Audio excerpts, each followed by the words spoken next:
Okay, I'll call the Tuesday, January 6th meeting to order. Daisy, can you confirm the Kansas Open Meeting Act required notice has been properly provided? Yes, I can confirm that the packet was posted and the required notice was provided. Okay, thank you, Daisy.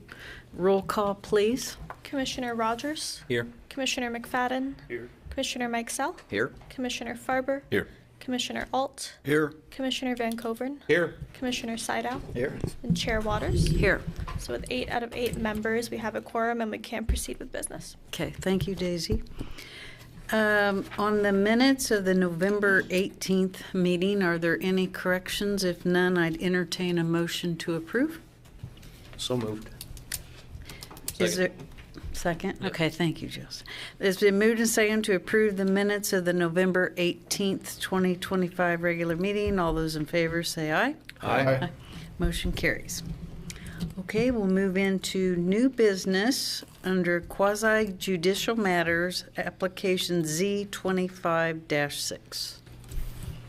Thank you, Madam Chair.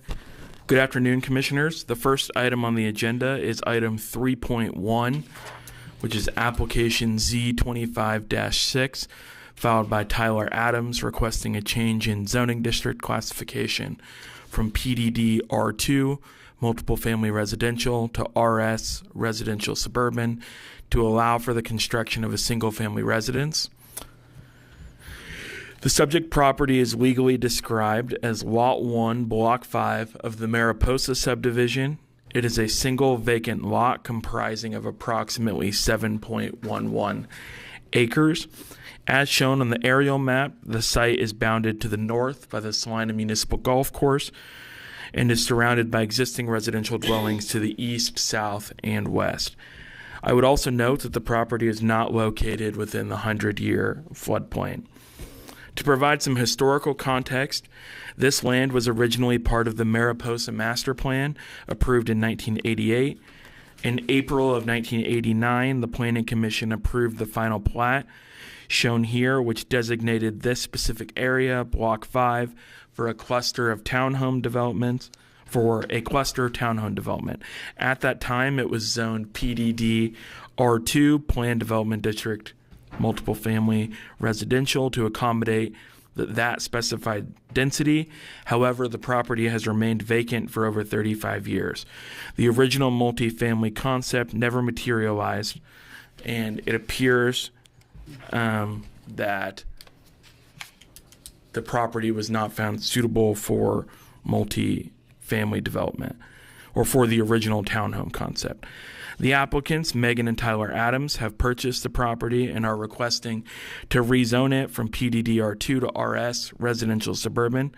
Their intent is to construct one single-family residence with outbuildings rather than the multifamily complex originally envisioned. The RS district requires a minimum lot size of 1 acre, and this 7.11 acre tract easily satisfies that requirement and allows for the proposed low-density use. So staff has evaluated this request against the factors in attachment 2. So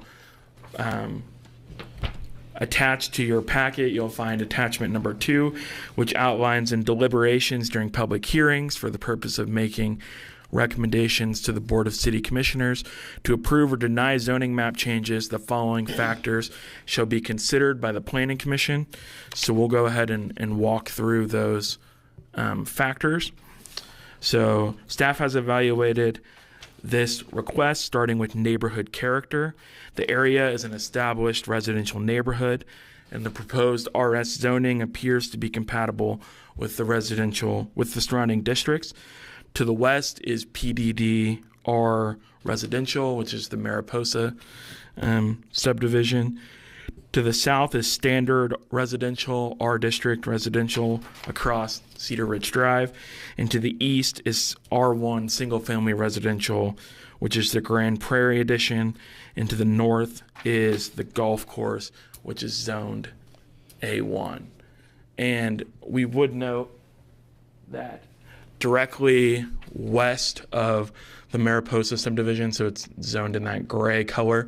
That is that's RS, residential suburban zoned property, which would be the same zoning the applicant is requesting in this case. So there is some RS not directly adjacent but near the existing property. The use of this lot for a single-family home is consistent with the density and character of these adjacent properties. Next, we evaluated public facilities and services. First, with water, this property is served by an existing 8-inch water line running along Cedar Ridge Drive. Sanitary sewer, Cedar Ridge Drive does not contain a public sanitary sewer main, but all residential properties adjacent to the subject property are connected to public sanitary sewer. The owners or their engineer would need to work with the utilities division to determine the appropriate location to connect the public sanitary sewer system as part of development of this lot. Storm drainage. Today, runoff naturally flows off of this site across the golf course and eventually to the Mariposa Pond. This parcel was included in the 1989 drainage study calculations that sized the pond, meaning the pond is already sized to accept runoff from a cluster-type townhouse development. The construction of a single home on 7.11 acres would produce far less runoff than the original plan and can be accommodated in the existing pond without any modifications or improvements. Emergency response to this area comes from Fire Station number 4 on Briarcliff, almost directly north of this property, off of Crawford Street. In the future, the property will be served by the new Fire Station number 4 being constructed on the corner of Markley Road and Crawford Street. This property is contiguous to areas that are already in the existing city limits and are already receiving city police and fire protection. And finally, schools. Students in this proposed residence or development would go to Meadowlark Elementary School, Lakewood Middle School, and Salina Central High School. And other utilities, this tract is within Evergy's service territory for electric service and is not part of any rural water district. And for gas service, the property would be served by Kansas Gas. Regarding the comprehensive plan, the future land use map designates this area as suburban residential. This category specifically lists single-family dwellings as primary uses. The applicant's proposed rezoning to RS appears to be in conformance with the goals and policies of this adopted plan. To summarize our analysis, staff has identified the following 6 possible findings to support the recommendation for rezoning. Those can be found on page 6 of your staff report. Those findings include 1, the location and physical attributes of this property make it suitable for residential development. 2, the city has already extended utilities into this area. No additional public utilities would need to be provided. 3, rezoning of the subject property for residential development could be viewed as contiguous infill development of property that is already surrounded by the city. 4, the subject property is adjacent to existing R zoning to the south, R1 zoning to the east, and PDD R zoning to the west, and a change to RS zoning would be compatible with the existing residential zoning pattern along Cedar Ridge Drive. The requested zoning change and proposed residential density would be consistent with the city's comprehensive plan, which identifies this property as suitable for suburban residential type development. And 6, due to the lack of development of multi-family residential housing as originally planned 37 years ago, the change in zoning from existing PDDR2 zoning district to RS is appropriate and would allow a previously undeveloped lot within the city to be developed. With that, the Planning Commission would have the following alternatives. 1, you could recommend approval of the applicant's request for RS zoning. Again, this would be a recommendation that would then go to the City Commission for approval. 2, The Planning Commission could recommend that consideration of this application be postponed to allow the applicant or staff to provide additional information. A specific meeting date would need to be included in any request to postpone, and the next regularly scheduled meeting date is January 19th. The Planning Commission could also recommend denial of this rezoning request, provided appropriate findings are made. Staff would recommend option 1, that the Planning Commission recommend approval of the applicant's rezoning request.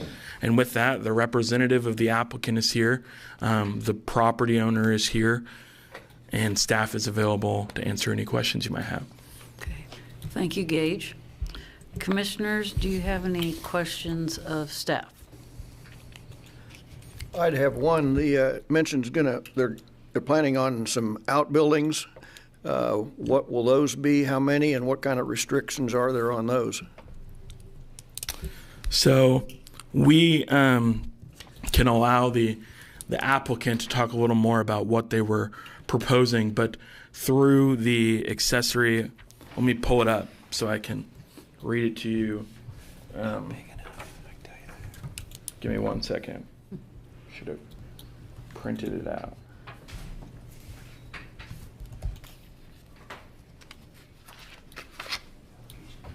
I'm trying to find the. I have it pulled up.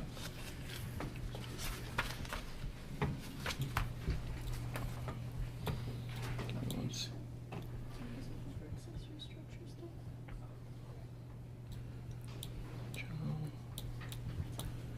All right. So in section 4258 of the code, it's the accessory uses. So these would be permitted accessory uses. So a residential structure can have a storage building or storage incidental to a permitted use, provided that no such structure that is accessory to a residential dwelling would exceed 360 square feet. So you could have one shed that would not be able to exceed shed, workshop, gazebo, greenhouse that could not exceed 360 square feet. And you could also have one detached garage that would not be able to exceed 1,200 square feet. So outbuildings would refer to accessory structures.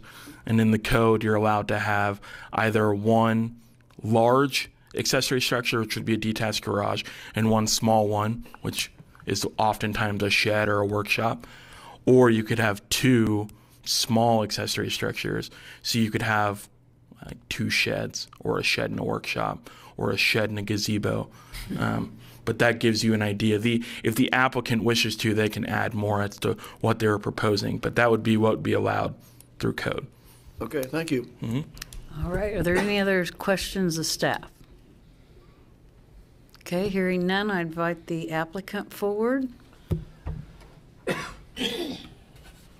Please state your name and address.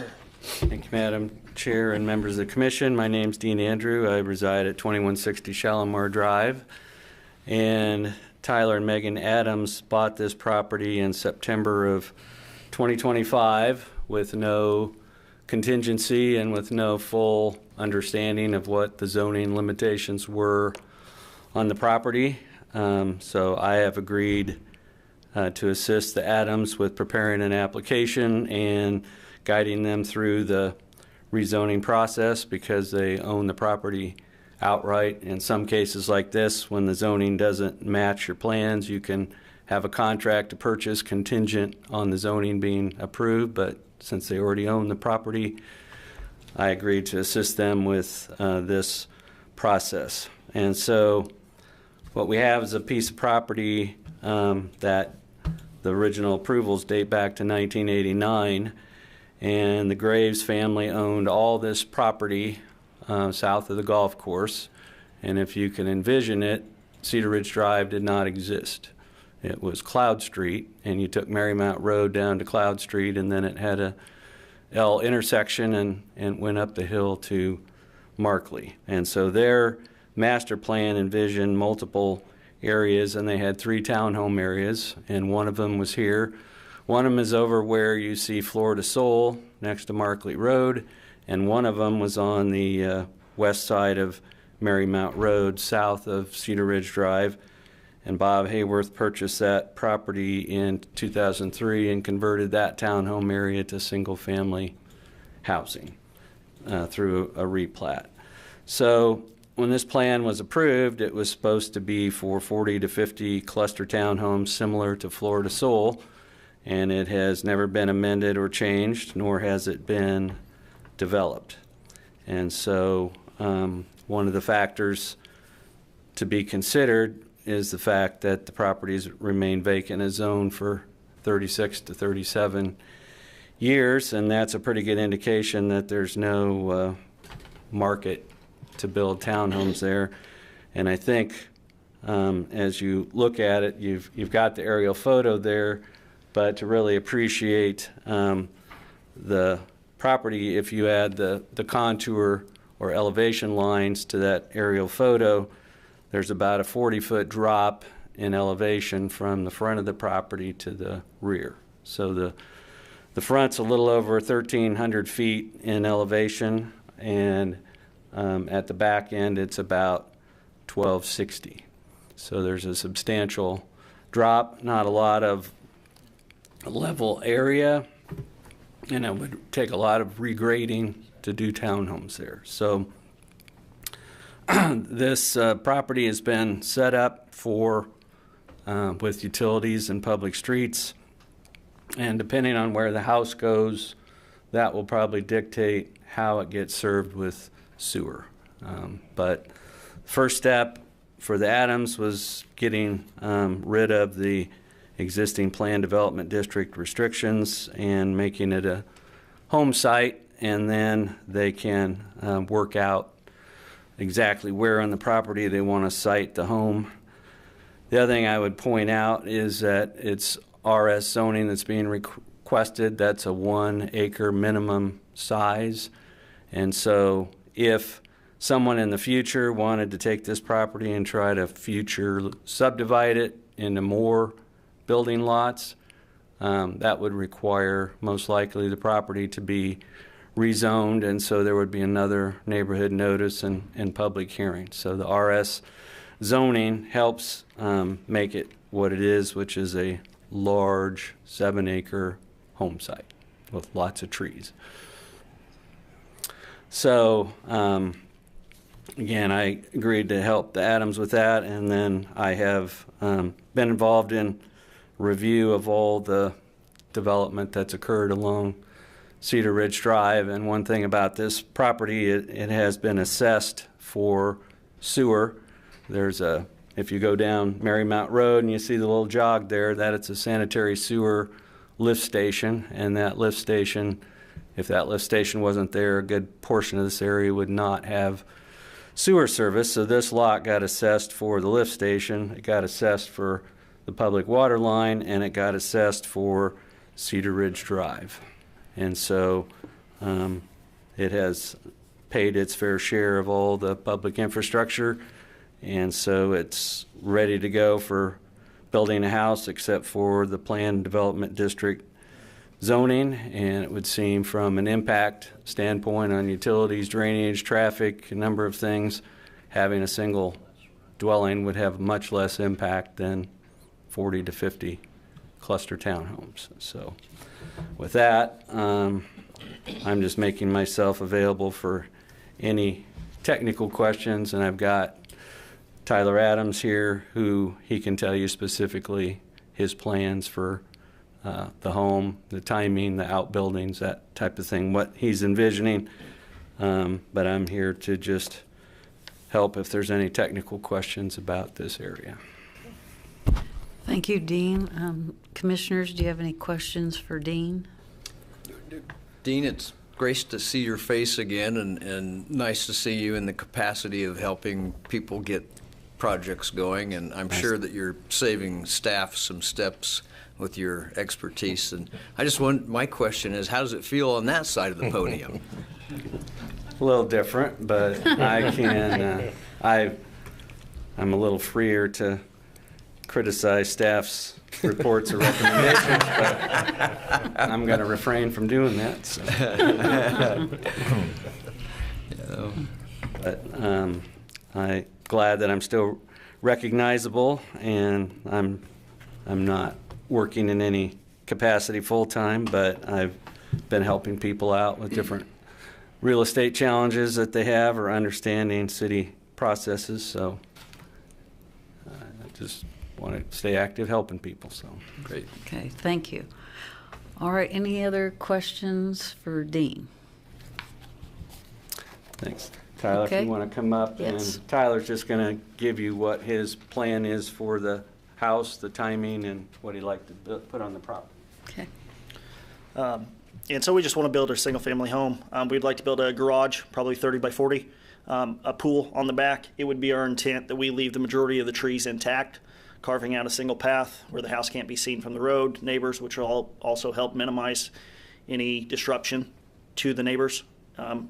The trees would remain on the back side of the property where it couldn't be seen on the golf course as well, but just cut out a 1 to 2 acre so we have our paradise in the middle of Salina and go from there. We would plan to break ground January of next year would be our intent. We've interviewed a couple builders, don't have one identified that we would go with yet, but we would hire somebody, and I would anticipate build time is 12 to 14 months. Okay. And as far as the other building, up to the 360, we have no intent to build anything else with that. We just want the larger shop building would be the reason. Okay. Are there any questions for Tyler? Do you have any intent to parcel it in Nope. the future? No, but I want to maintain all this for my family. Okay. All right. Thank you, Tyler. Thank you. All right. Is there anyone in the audience here today that would like to make a comment on this property? Okay, Dustin, do you have anybody online? We do have a couple people online. I know a couple are with the next case, Okay. but I'll leave it open for a moment and see if anybody wants to comment. Okay. All right, commissioners, do you have any other questions of staff or the applicant? Madam Chair, this seems pretty straightforward to me and a good use of property that's sat idle for a long time. I'd recommend approval of application Z25-6. Second. Been moved and second to approve this application. All those in favor say aye. Aye. Opposed? Motion carries. Thank you. And we would just note again for the record that the Planning Commission is making a recommendation that will then be brought to the City Commission at their second meeting in January for consideration of an ordinance to rezone the property. So, Okay. Thank you. Thank you, Gage. All right, we'll move into administrative items, application PDD 25-3.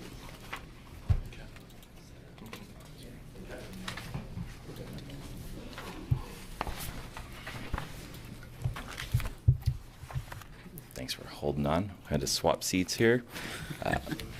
Just a moment. I'm gonna give it a moment for Gage to get the slideshow up. I have slides that will go along with this. All right.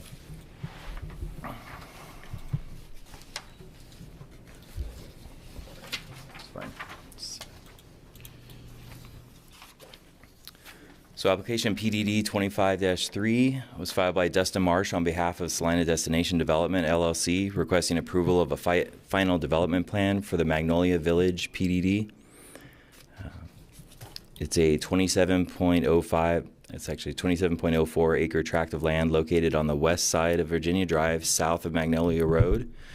That property that is subject to this request is legally described as lots 2 and 3 in Block 1 of the Dry Creek Edition number 2.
Okay.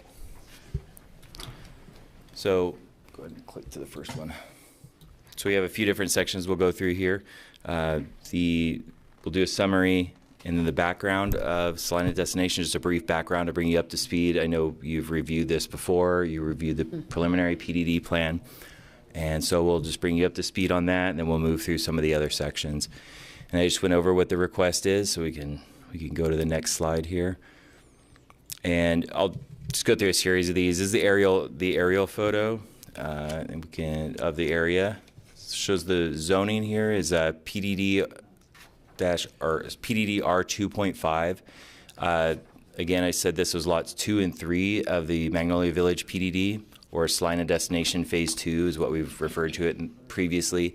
It does now have the whole development has the official name of Magnolia Village, and there's, depending on the product and the area of each phase, there's a slightly different name as Magnolia Village, the cottages, and there's a couple of different names within that development. So we have future land use map. This is an urban residential classification that was, future land use map was changed as part of one of the earlier cases. And we can go on. And this one shows the scope of the request today. So I just wanted to make sure that everyone was aware that the Dry Creek Edition number 2 has 3 lots. This is for lots 2 and 3. So lot 2 is the central part. North is to the left. So this is just in the final plat. The larger piece of that is lot 2, and then down the south end to the right of the screen is lot 3, and that's where there's going to be some larger traditional style garden style apartments. The purple lot is lot 1, and that's a commercial lot. It's zoned PDD C5, and that's for future development. And so that will come in at a later time with a separate final development plan at the time they wish to develop that one. Okay, so we can move on. So as a summary here, the request is for approval of a final development plan for the Magnolia Village PDD, and we went over the location. Again, that's lots 2 and 3 in Block 1 of Dry Creek Edition number 2. Their engineers, Cord Albers with Driggs Design Group. Again, it's a overall size of about 28.5 acres. There's 27.04 acres in lots 2 and 3, and the zoning for the PDD is PDD R2.5 for the residential portion of it. And it's a multifamily apartment complex with 250 units total. There's 152 on lot 2, and there's 98 on lot 3. And the difference between those is that there's some what they're calling horizontal apartments on lot 2 and 98 multi-story, more traditional style apartment buildings on lot 3. So we can go into a little bit of the background now. The context of this is that it's part of a larger 41-acre development that we earlier just generally called it Salina Destination. And again, it's Magnolia Village is the name of the development now. So phase 1 was 11.2 acres, and it was platted as the Dry Creek Edition. It was rezoned to R3 in January of 2024, and it's currently under construction. I think we just did a final inspection today for Building E. So they're working through the building A, B, C, D, and there's I think there's 10 buildings on there. So they're moving along on that one. As for phase 2, that's the planned development district. And again, there's 3 lots, one of those being commercial that's going to be set aside for future development. And today we're here talking about the residential portion of that. And the little bit of the history of this, it was annexed in 2023, Ordinance 23-11189 was the annexation ordinance. We amended the future land use map to urban residential.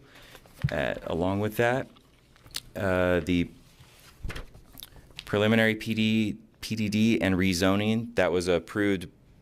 Ordinance number 25-11240 was the rezoning ordinance that was passed on or approved on March 24th, 2025, and that rezoned the property to PDD R2.5 and PDD C5. The final plat of the Dry Creek Addition number 2 was approved by the Planning Commission on March 4th, 2025, and the dedications were accepted by the City Commission on March 24th, 2025. Today, the scope of the review is, or the scope of the request today is an administrative review to determine substantial compliance with the preliminary development plan and the conditions and requirements that were set out in ordinance number 25-11240. So that set some of the development limitations and incorporated the variations that were requested as part of that plan development district in your earlier review. So nature of the request, a little bit more detail on that. Again, it's approval of a final development plan for lots 2 and 3 of block 1 of Dry Creek Addition number 2. And I already noted that commercial outlot is not part of this today. So in the plan development district process, typically you would bring a preliminary development plan to you that is part of your initial review that has a public hearing, and that's where any variations to the zoning regulations are requested, and those are reviewed by you. Once that goes through and the rezoning is approved by the City Commission, then that final development plan comes back to you for an administrative review to make sure that the final plan conforms to what you approved previously. And there is a little bit of room for them to make minor modifications. And in one of the next slides, we'll go over some of the threshold of where it becomes a substantial modification that requires another public hearing. But in this case, we are just doing an administrative review. There's minor changes, and nothing meets the threshold of substantial modification. So just to go back over the variations that were requested as part of the preliminary development plan, there were 4 variations. One of them was a 5-foot variation from the minimum residential building separation requirement of 15 feet in the zoning ordinance to allow a 10-foot separation between buildings. It was primarily for lot 2. They are closely clustered horizontal apartments. They're kind of cottage-style, bungalow-style dwellings that are all independent of each other, and so they're tightly spaced, and they would, to fit the number of units in the style that they would like, the development pattern throughout that lot, they requested that variation, and that allows them to get that tight clustering that they would like. There was another variation for a front yard setback to reduce the required front yard setback from a public or private street from 25 feet to 0 feet. That allows them to have one of their unit types is a garage over, or a one bedroom unit over a garage, and those are right on the central drive aisle going through the development. It's a private street named Avery Lane. That allows these units to be right up on that drive aisle because there's a garage underneath, but have a unit over them. And the third one was the private street standards. There was a variation from section 36-74.1B to allow on-street parking on both sides of Avery Lane and reduction in the in the right-of-way width that would be required even though it's a private street. Typically on a street you wouldn't have 90-degree parking on both sides of it. So in function, it's more like a drive aisle through a parking lot, but it is being done as a private street to go through the development. The fourth variation that was requested and approved was the off-street parking count. The variation was to reduce the required parking on Lot 2 from 238 to 234 spaces, but I'll note that in the final development plan, they actually do have 238 spaces that are on the plan. So that variation was requested, it was approved, it was written into the ordinance, but it was not utilized as part of the final development plan. They were able to meet the actual requirement. Okay, we can go on to, just wanted to go over what substantial modifications are, just so you're aware of what this final development plan does not meet any of these thresholds that would require an additional public hearing. So the Planning Commission's role in reviewing final development plans is to determine whether the final plan is in substantial compliance with the approved preliminary development plan. A final plan is considered to be in substantial compliance with the approved preliminary plan unless the developer has made substantial modifications to the original plan. Substantial modifications shall include additions to land uses from those approved with the PDD ordinance, an increase in the net residential density of more than 10%, an increase in the floor area or lot coverage of more than 10%, a reduction of open space by more than 10%, or a substantial relocation of open space that would change the character of the development, a substantial change to the elevation of the site, grading plan, or drainage plan, changes to street locations or the traffic circulation plan, deletions or changes to any restrictions, conditions, or limitations that were included in the approved preliminary development plan or the PDD ordinance. So staff has determined that no modifications meeting the threshold of substantial modifications have been made, and the final development plan appears to be in substantial compliance with the approved preliminary plan. Okay, so we'll move on to what those modifications were. There were some, again, I said there were some minor ones, and I'll go through those now. So overall, the final plan is largely consistent with the approved preliminary plan.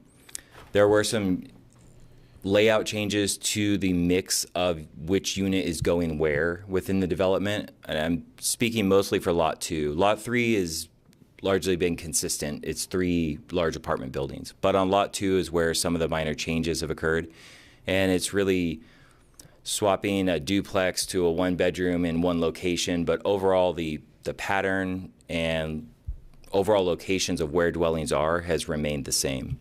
There was a minor change because of those swaps, and I believe a couple buildings, maybe they changed from being a 1-unit to a 2 or a 1-bedroom to a 2-bedroom or something like that. Some of their unit counts within the overall number of dwellings have changed, so that did cause a really minor lot coverage changes.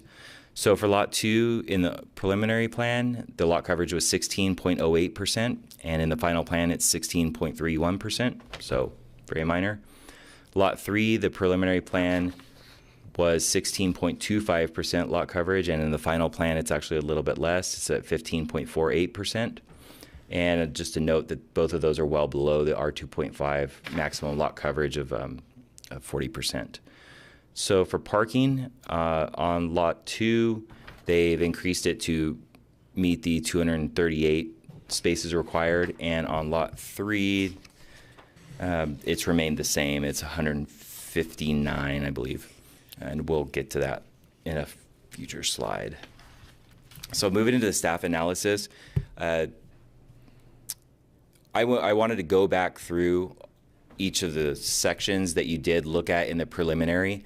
It might be a little bit more than we would necessarily need to go into. Just keep in mind that all of these are what you approved in the preliminary plan, but I just wanted to go back over them and remind you of what the characteristics are of each of those sections.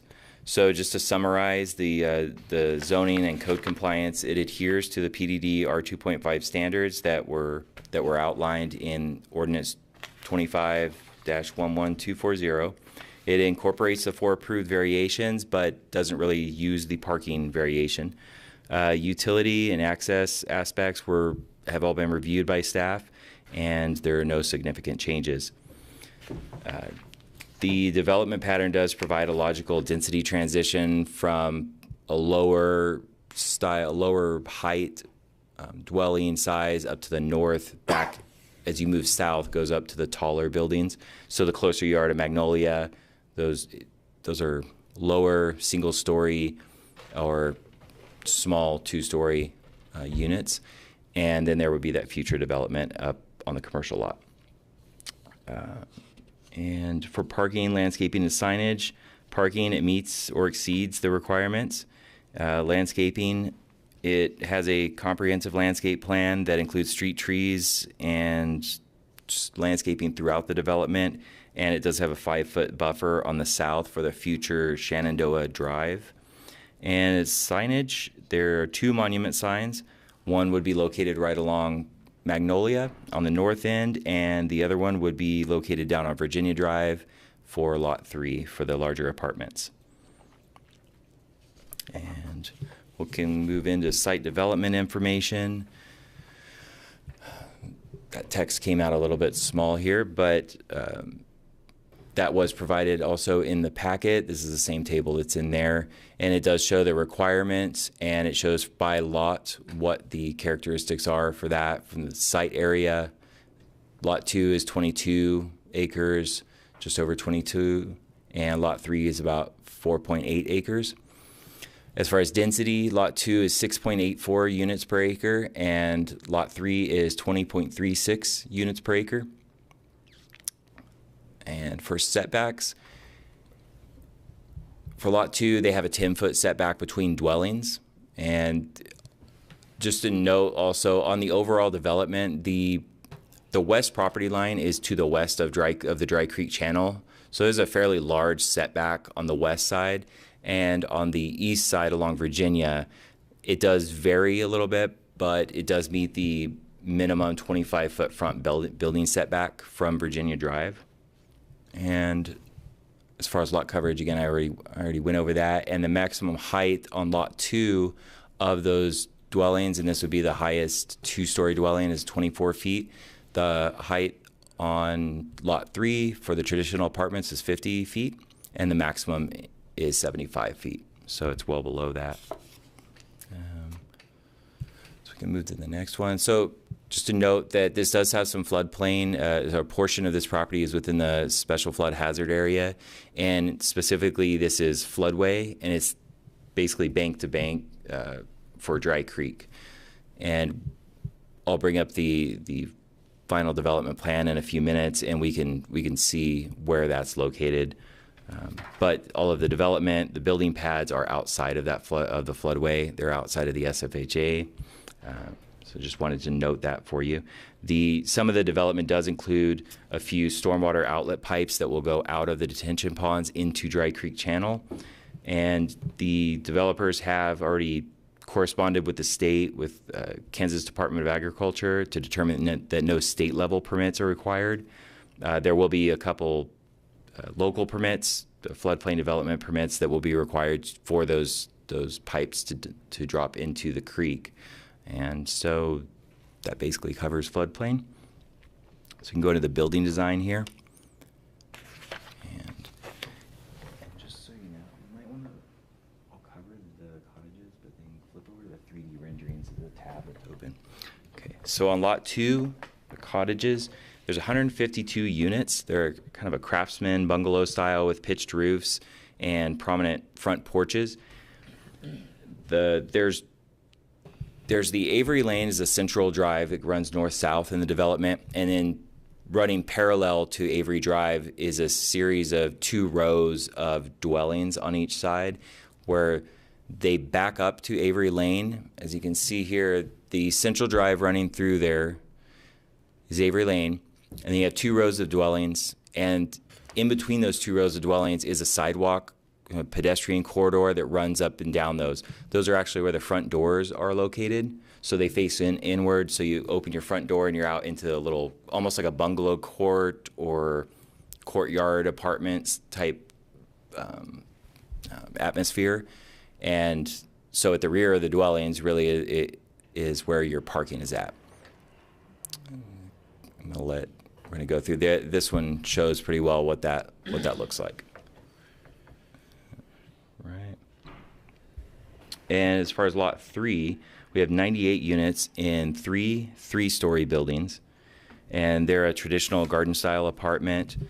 They have pitched roofs, a mix of horizontal lap and vertical board and batten style siding, shutters and columns and outer decks. You can flip back to the slides now. And elevations were included for each of the unit types that are on lot 2 and on lot 3 in your packet.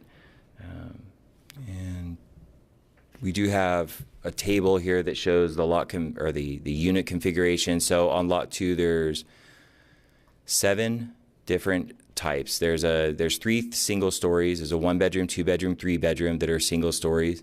There's a 2-story. The 1-bedroom is the unit over the garage. a 2-bedroom and a 3-bedroom, 2-story unit. And then they have another product called the micro mansion that are a 2-story small dwelling there as well. And then, like I said, lot 3 is 3 apartment buildings. So we can move on into public infrastructure public infrastructure and access. So Virginia, as part of this development overall, they are extending Virginia Drive down to the south end of the development. And then there will be a future street. So Virginia Drive extension is happening as part of this project. There will be a future street that goes east-west to connect into aeroplanes. That'll be a future project. But the developers have dedicated the right-of-way for that, 60 feet at the south end of the development. And so that is already in place for the time when that is built.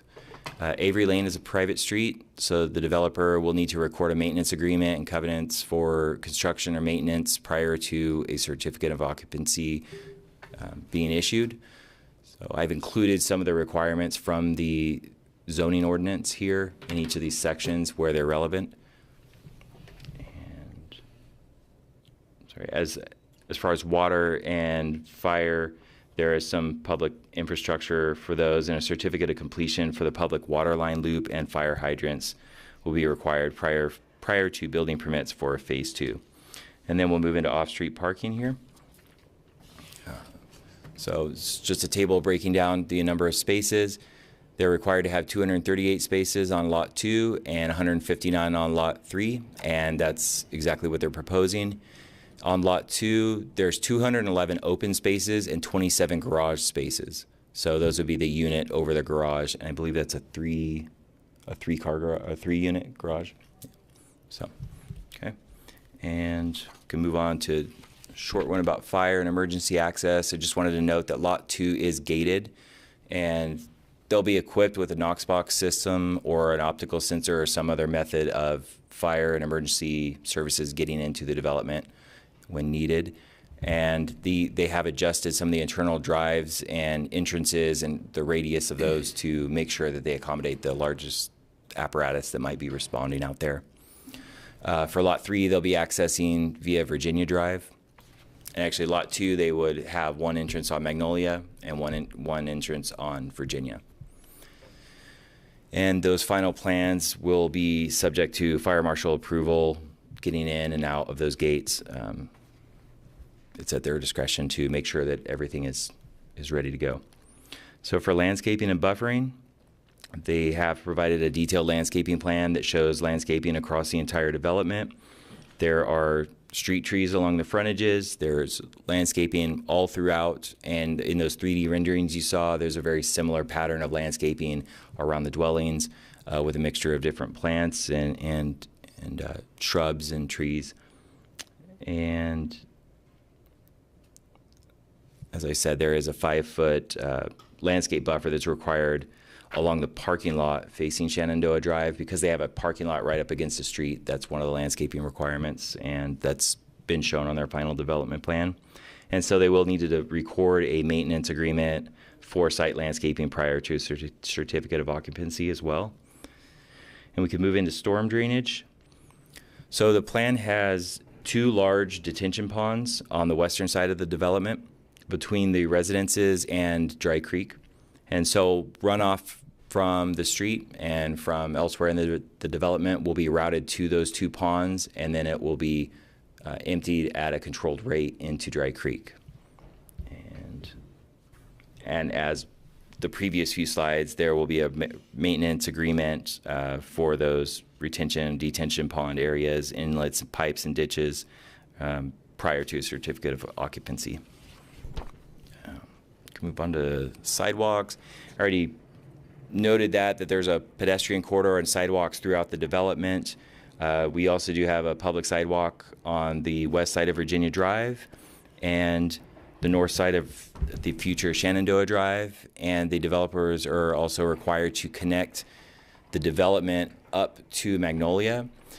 So on lot 2, the dwellings are pretty far away from Magnolia. I don't remember the dimension off the top of my head, but it is set back from Magnolia quite a bit. And as part of a future improvements to Magnolia Road, we are putting a hike-bike path, a 10-foot hike-bike path on the south side of Magnolia Road. So this development will have a sidewalk connection all the way up to Magnolia Road, so that residents can get to Magnolia and walk somewhere as we build out that additional street infrastructure, as engineering and public works works on that over the next few years. So that will be a piece there. The developers will be recording a cross-access easement between Phase 1 and Phase 2 for residents to access the amenities, because the bulk of the amenities for the development as a whole are located in the Phase 1 property. So there are 2 or 3 sidewalk connections going from the PDD over to Phase 1 that tie in with that sidewalk system throughout that part of the development.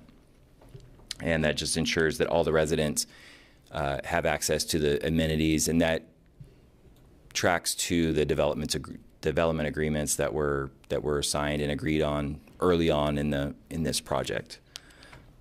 Okay, so you can note the signage. As I said, there's 2 main ground signs.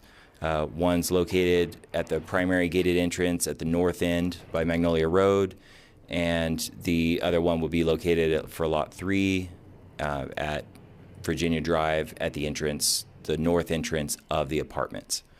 And those will be subject to a sign permit. They'll need to do sign permits for each one of those. And additional signage would just be limited to addressing and directional signage as needed. All right, to go over the site plan review process just a little bit more, that gives you the scope of what your review is here to accomplish today. The Planning Commission's role in the review of this application is of a review of the applicant's proposed site plan, or proposed final site plan, landscape plan, and building elevations. The process and the Planning Commission's options are set out below. So staff has already reviewed the site plan to determine compliance with the city ordinances, regulations, and policies. The Planning Commission shall prepare and transmit to the applicant its findings with respect to the extent to which the site plan complies with the parking, signage, and landscape regulations and policies of the city, as well as the development standards of the planned development district in which it's located. The Planning Commission shall either approve or disapprove the plan as submitted, or approve the plan subject to certain revisions or conditions, or recommend that the plan be resubmitted to the Planning Commission after substantial revisions to the plan are made. And we'll move into some suggested findings. Again, since this is an administrative review, it's not a public hearing, the requirement for the findings are not quite the same, but we wanted to provide some that we feel could be easily supported with the final development plan. So 1, the final development plan is in substantial conformance with the preliminary development plan approved by the Planning Commission on March 4th, 2025, and the City Commission on March 24th, 2025. 2, the proposed multifamily residential use is consistent with the urban residential designation in the future land use map. 3, the proposed site design meets the requirements of the subdivision regulations and zoning ordinance regarding parking, landscaping, and stormwater management, and the other characteristics of the approved preliminary plan. So we'll move into your alternatives. Briefly covered those a minute ago in the site plan review process, but basically you have 4 options. 1 is to approve the final development plan as proposed. 2 would be to approve the final development plan subject to any specific conditions or revisions. 3 would be to postpone consideration of the request to a specific future date if you need additional information from staff or the applicant, or to accommodate revisions or as needed. 4 would be to deny the request. That would be finding that it is not in substantial conformance, but that would essentially be asking them to come back with a revised plan. So we'll get those out of the way, and we will go to some staff recommendations. So staff would recommend option 2, to approve the final development plan for the Magnolia Village PDD, subject to the following conditions. Development of the site, or 1 would be development of the site shall be in substantial conformance with the approved final development plan, landscape plan, and building elevations, including exterior building materials, which are incorporated by reference. 2, the applicant shall obtain floodplain development permits for all stormwater outfall structures or any other development located within the special flood hazard area prior to the start of construction in those specific areas. 3, certificates of completion for all required public infrastructure, including the extension of Virginia Drive necessary to serve specific housing units for which occupancy is requested, must be issued by the city prior to issuance of any certificates of occupancy for those housing units. That one is, there's quite a bit in that. That was just to bring together all of the requirements from the ordinance. So that is consistent with the various requirements for certificates of completion of the different pieces of infrastructure that come out of the ordinance that was passed by City Commission for the PDD zoning. 4, for signage, separate sign permits are required for all proposed ground and wall signage. And 5, the applicant shall be responsible for preparing and submitting 2 24x36 Mylars of the Magnolia Village PDD final development plan containing any required technical corrections for recording in the Salina County Register of Deeds office. And with that, staff's available for any questions, and we do have the applicant here as well to answer any questions that you might have. Okay, thank you, Destin. Any questions of staff? I have a couple, Dustin. Looking at the plan with the parking and everything, we're only going to have one entrance available until Virginia Drive is extended. Is that correct? I believe that the location of the existing cul-de-sac is right at where the lot 2, where the horizontal apartments, right where that ties into Virginia is right at the location of the existing cul-de-sac. As we were working out to the Virginia Drive improvements, we were able to figure out that it lands right next to it. So there is a potential to tie into that as it exists. I don't know exact timing of the Virginia Drive extension, how it's going to correspond to the development of Lot 2. And that was where I was going. Yeah. I will say that any development that occurs on Lot 2 during the process won't go past what would be allowed for one entrance. So if it's the case that the timing of Virginia Drive and development of those horizontal apartments is occurring, that would be set up in a way where they would not be able to build beyond the limits for fire to access those units and adequately serve those. Do you know what I mean? I do, and I think you were answering my next question. Is the build out going to be from north to south then? Is that going to be the... I don't know. That's a better question for the applicant, but it appears like that's going to generally be the most logical way to go about it, but I'll leave that open for them to talk about. And that just probably has a lot to do with how Virginia Drive extension is going, and because you can't develop Lot 3 really without Virginia Drive there for sure. Right. Yeah. And I'll wait and I'll ask that question of him, or let him answer that on his own when he comes. The other question I had is, from what I've been seeing, there's a roundabout being put in for Virginia Drive. How is that going to affect the entrance off of Magnolia for Lot 2 here? So the entrance on Magnolia is not going to be affected by the roundabout. I think a lot of entrances are going to be affected by that roundabout with construction time. Oh, okay. So the construction of it, there may be traffic adjustments, right. Traffic control going on during that. But as physically space, the space for the roundabout, that's not going to physically affect that, or the separation distance. Even after that roundabout's in, engineering has already looked at this project in conjunction with the roundabout project. So this entrance is farther west. It's farther west. Far enough away where it won't.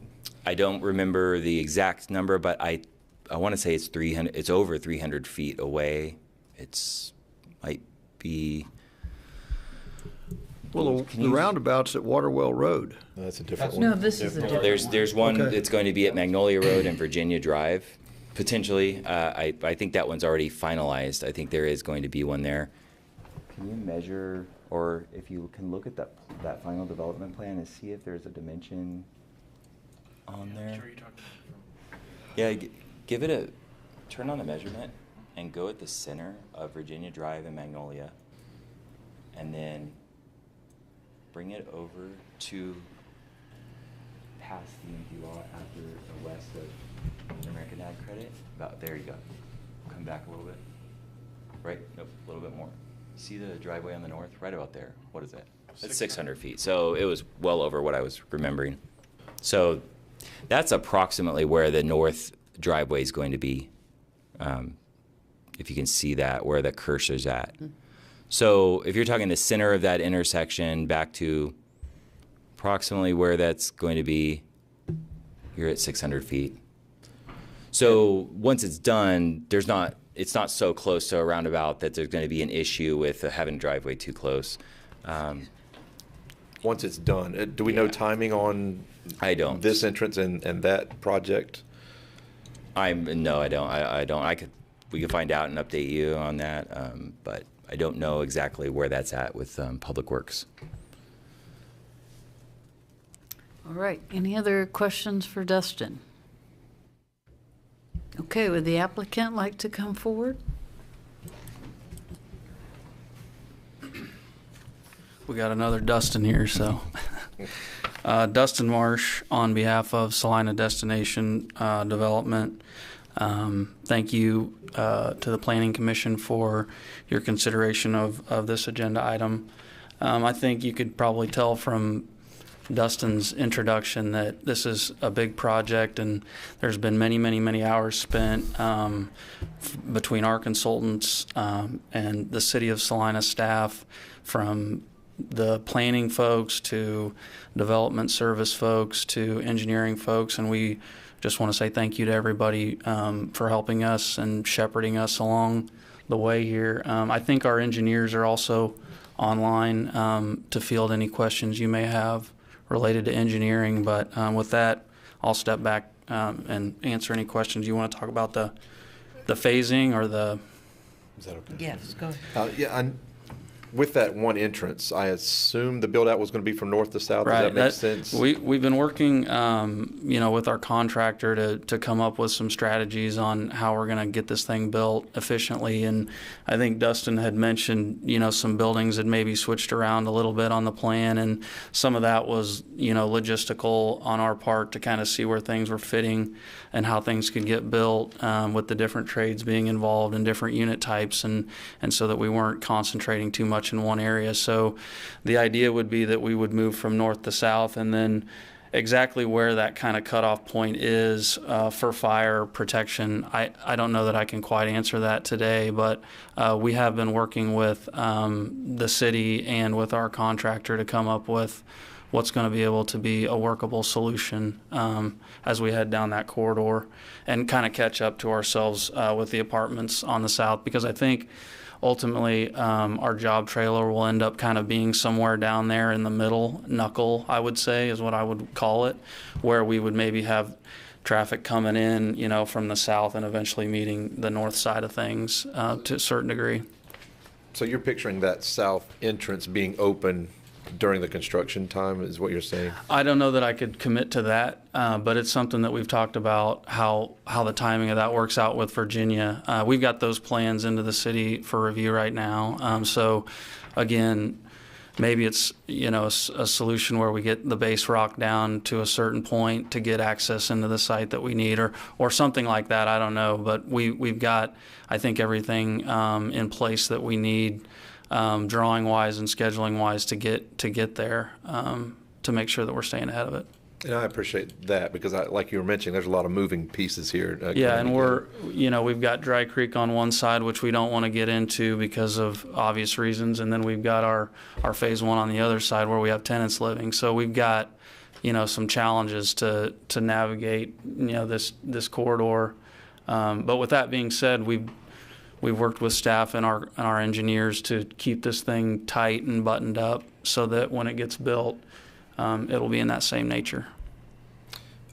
As far as tenancy, will the infrastructure of Avery all the way down to Virginia be completed before any tenancy?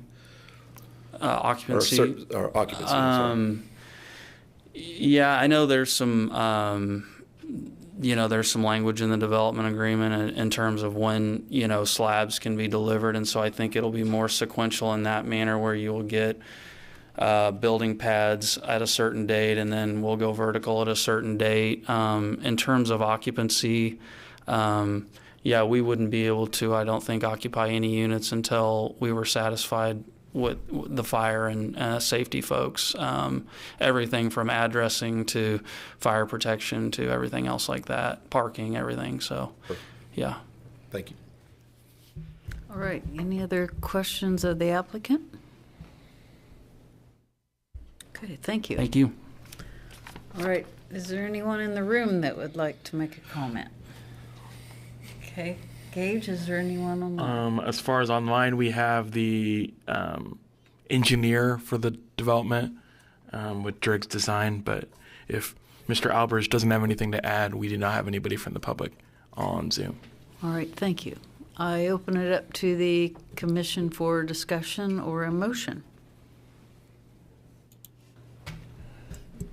I'd move that we go ahead and approve this project as the staff recommends with option 2. Okay, it's been brought forward to approve this application with option 2. Is there a second? Yes, second. It has been moved and second to approve this application. All those in favor say aye. Aye. Opposed? Motion carries. Thank you. Clarify real quick, is that with conditions or is that without? I'm sorry, And it's either yes, way? yes. Yes, 5 conditions. Right. Yes, Okay.